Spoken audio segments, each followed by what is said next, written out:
همیشه از خیانت سلبریتی ها به پارتنراشون گفته میشه. این بار میخوایم بگیم کیا مورد خیانت واقع شدن، با جزئیاتی که شاید تا حالا نشنیدین. با سلبی سودا همراه باشین با اخبار ویژه سلبریتی های ترکیه.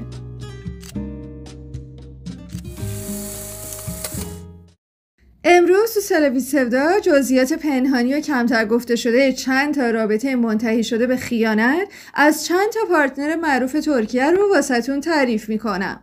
زوج مشهور برن ساعت و کنان دولو تو نشریه ها و برنامه های سلبریتی محور ترکیه گفته شده گویا عشق اولیه برن و کنان با خیانت به یه دوست نزدیک شروع شده، به این صورت که یکی از خواننده های پاپ و معروف ترکیه به اسم یالن که دوست خیلی نزدیک کنان دولو بود توی مهمونی برن ساعت رو میبینه و با هم تا حدودی صمیمی میشن و به قول خود یالن در حد رد و بدل کردن پیغام با هم در ارتباط بودن.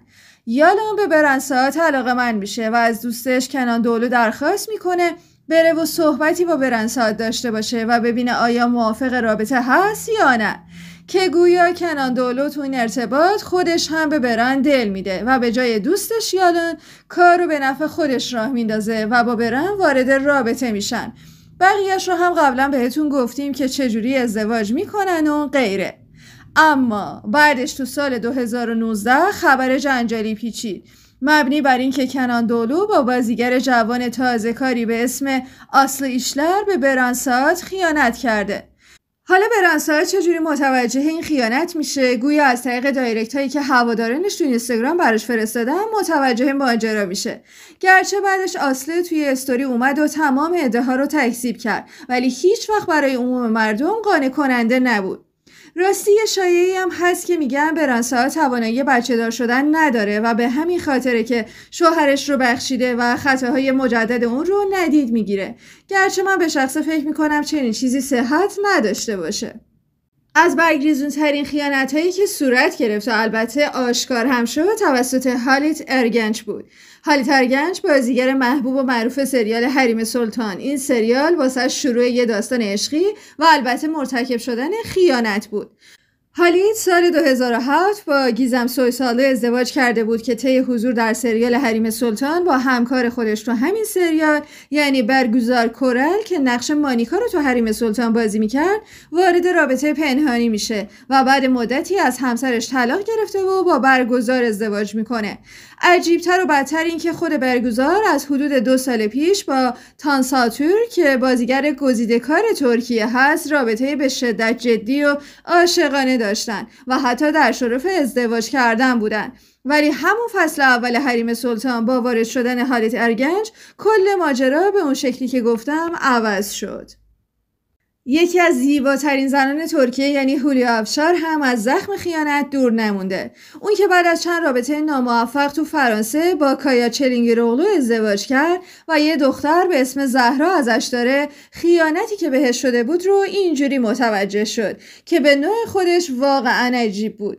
تو سال 4 ازدواجشون کایا که از یک کلوپ شبانه داشته خارج می شده با خبرنگارها مواجه میشه. خبرنگار بهش میگه ماشین فراری جدیدتون مبارک، ولی کایا همسر هولیا که شدیداً مست بوده و هوش و حواسش سر جاش نبوده کلمه فراری رو فرایی میشنوه و میگه شما از کجا فرایی رو میشناسین؟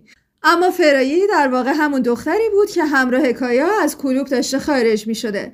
گافی که کایا اون شب در اثر مستی داد باعث شد خیانت چندین سالش رو بشه و هولیا بفهمه که تمام این سالها کایا داشته بهش خیانت می کرده و ازش جدا میشه. Magazin muhabirleri arabasına binmek üzere olan Çilingiroğlu'na Kaya Bey Ferrari'niz yeni mi sorusunu sordu. O ise siz Feraye'yi nereden biliyorsunuz gafıyla yanındaki kadının adının Feraye olduğunu ağzından kaçırdı. Bu gaf Hülya Avşar'la evliliğinin sonunu... حتما به خاطر دارین سال 2005 تا 2007 یه سریالی از کانال دی ترکیه پخش شد به اسم گümüş یا طوری که تو ایران مشهور شد سریال نور با بازی کوانچ تاتلیتوی و سنگül öden. در واقع یکی از نقش‌های مشهور کوانچ هست قبل از بازی در سریال عشق ممنوع، ولی سنگül قبل از این سریال اصلا معروف نبوده و با بازی تو نور به معروفیت رسید. گرچه معروفیتش مصادف شد با خیانت به همسرش. همسر سونگول یعنی جانبرگ طی مصاحبه گفته بود یه روز یه ایمیل ناشناسی تعدادی عکس مستهجن از همسرم همراه با کوان شاتتو واسم فرستاد و اونجا متوجه شدم که همسرم و کوانش طی بازی در سریال گموش خارج از سریال هم با هم رابطه داشتن و به هم خیانت کرده. البته که از هم جدا شدن، ولی طبق گفته های همسرش گویا سونگول نه تنها خیانت عاطفی بلکه خیانت مالی هم بهش کرده بود و اموال همسرش رو به اسم خودش و خانواده‌اش زده بوده. زوج بعدی که بسیار جنجالی و البته از نسل جوونمون هستن، دختر ششرنگی چشچران امارات افرا ساراجوغلو و مرت یازجوغلو. افرا قبل از اینکه این چنین با مرت رمضان دمیر گرد و خاک به پا بکنه و در نوسان عشق و عاشقی با فرید چشچران امارات باشه، یک عشق پرشور و پرآوازه رو به مدت 5 سال با مرت یازجوغلو تجربه میکرد. این دوتا در سال 2018 سر فیلم ای اویون یا بازی خوب با هم آشنا شدن و رابطهشون شکل گرفت، طوری که حتی همه منتظر ازدواجشون بودن. ولی با نقشی که افرا تو سریال پرمخاطب چشچران امارات گرفت و باید نقش یه دختر عاشق رو بازی میکرد، رفته رفته به مرد دوم نزدیک و از مرد اول فاصله گرفت.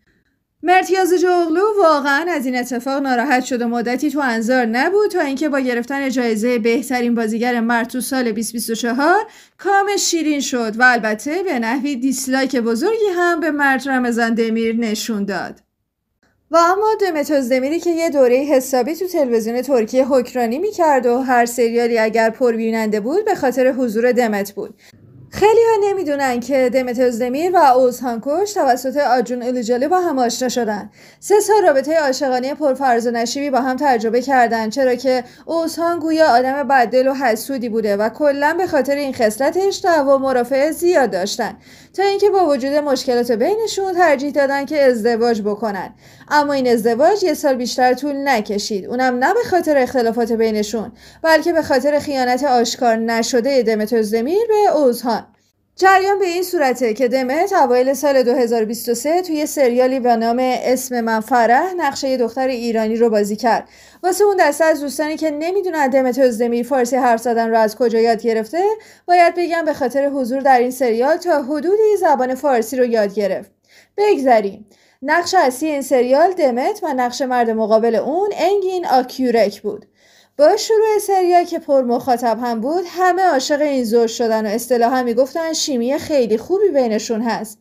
بعد از اتمام سریال رابطه انگین و دمت همچنان پابرجا بود و عکس‌ها و فیلم‌های مشترک زیادی از هم تو صفحه اینستاگرامشون به اشتراک میذاشتن. همه مخاطبین میگفتن که یه ارتباطی حتما بین این 2 نفر هست. خلاصه قبل از اینکه واقعا چیزی مشخص بشه، طی اقدام عجیب حدود 5 ماه بعد از اتمام سریال، دمت özdemir تمام عکس‌ها و فیلم‌های مشترکش رو با انگین از صفحه اینستاگرامش پاک کرد و این حرکتش به نوعی روی سوءظن طرفداران صحه گذاشت که لابد چیزی بینشون بوده که با جدا شدن از همدیگه عکساشون رو پاک کرده. خب از اون طرف همین شایعات به مشکلات قبلی زندگی مشترک özdemir اضافه شد و صبر شوهرش یعنی اوزهان سر اومد و از هم جدا شدن. گفته شده اوزهان در حالی از دمت جدا شده که فقط وسیله‌های شخصیش رو برداشته و خونه و باقی لوازم رو به دمت بخشیده و این باعث شد اوزهان شخصیتش از قبل محبوب‌تر بشه، اما دمت özdemir نه. خب دوستان، به انتهای ویدیو امروز رسیدیم. امیدوارم که براتون جالب بوده باشه. حتما نظرات ارزشمندتون رو برامون بنویسید و بگید که نظرتون راجع به این اتفاقات چیه. متشکرم که همراهمون هستید. مراقب خودتون باشید. خداحافظ.